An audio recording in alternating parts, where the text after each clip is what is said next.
মা হুয়ার রূহ, মুহাম্মদ আমাদেরকে বলে শোনাও রূহ কারে বলে, কেমন করে আসে, কেমন করে যায়, এ ব্যাপারে কি জানো বলো। 2 নাম্বার প্রশ্ন, মান হুম আসহাবুল কাহফ, আসহাবে কাহফ সম্পর্কে কি জানো।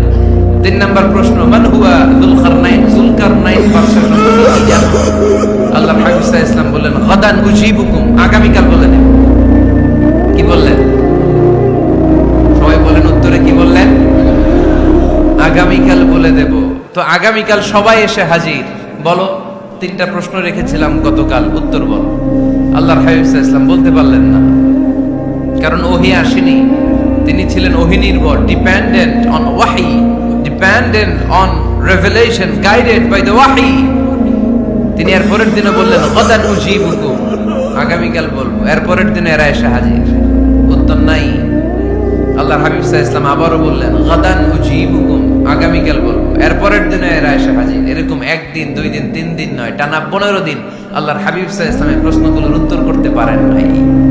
আল্লাহর হাবিব সাল্লাল্লাহু আলাইহি সাল্লামের নবুয়তি জিন্দেগিতে এত বিব্রতকর পরিস্থিতিতে তিনি কখনো পড়েন নাই। ইহুদিরা প্রতিদিন এসে হট্টগোল করে আর মক্কায় রটনা ছড়ায়, দেখো এই লোকটা যদি সত্যি নবী হতো তাহলে তো উত্তর করতে পারতো, ঠিক কি না? যেহেতু উত্তর করতে পারে না, আসলে সে আসল নবী নয়, সে ভণ্ড নবী, মিথ্যা নবী। পড়েন না আউযুবিল্লাহ।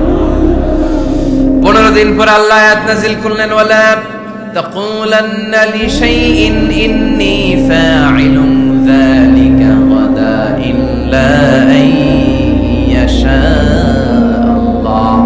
ও নবী, ভবিষ্যতের ব্যাপারে সামনে থেকে যখন আপনি ওয়াদা দিবেন, ওয়াদা দেওয়ার সময় ইনশাআল্লাহ শব্দটা মিলিয়ে দিবেন। সুবহানাল্লাহ পড়েন। আল্লাহর হাবিব সাল্লাল্লাহু আলাইহি